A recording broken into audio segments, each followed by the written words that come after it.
Družbena omrežja so tako sveža stvar, da se zakonodaja na tem področju še lovi. Pristojne ustanove nimajo inštrumentov za zajem vseh pomembnih informacij, zato so učinkoviti lahko le v primeru prijave.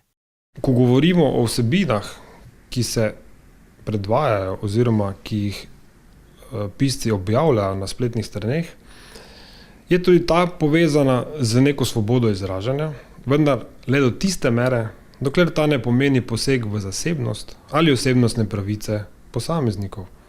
Ob širjenju sovražnega govora je velik problem socialnih omrežij tudi ustvarjanje javnega mnenja. Še posebej lahko nalogo imajo znane osebnosti, kot so novinarji, politiki in estradniki, katerim množica zaradi njihovega statusa brez lastnega kritičnega pogleda verjame.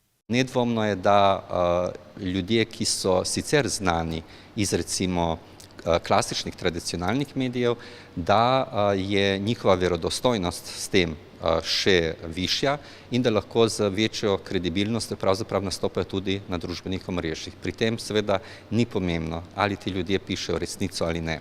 Pri tem ni pomembno, ali so njihova stališča, njihova mnenja, njihovi tviti, njihove objave argumentirane ali niso argumentirane.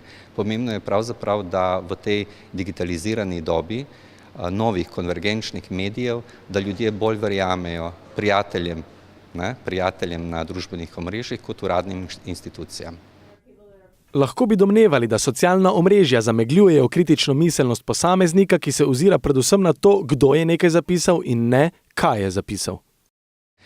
Ne glede na to, ali se ti ljudje, ki objavljajo na družbenih omrežjih, ali se zavedajo svojega vpliva ali ne, vsaka objava, zlasti ljudi, ki imajo na tisoče spremljevalcev ali prijateljev, ima določen vpliv na njihovo bralstvo, poslušalstvo, na tiste, ki jih spremljajo, ki jih lajkajo, všečkajo, ki delijo njihove objave nekritično in tako dalje.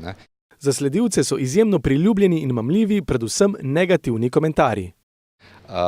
Čim več krvi, čim več nasilja, to so tiste zadeve, ki potegnejo pravzaprav bralstvo nasploh. Poglejmo klasične medije, recimo v Sloveniji, kateri tiskani medij je najbolj bran, Slovenske novice, največjo naklado in tudi najbolj brani. Skratka, gre za enostavno človekovo naravo, da nas bolj pritegnejo negativne, slabe novice kot tiste pozitivne novice.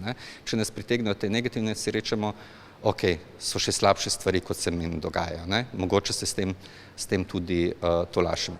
A Šanin Gole zato opozarja, da morajo uporabniki socialnih medijev vsakršno objavo gledati s kritično distanco, četudi jo je delil priznan politik, priljubljen estradnik ali novinar.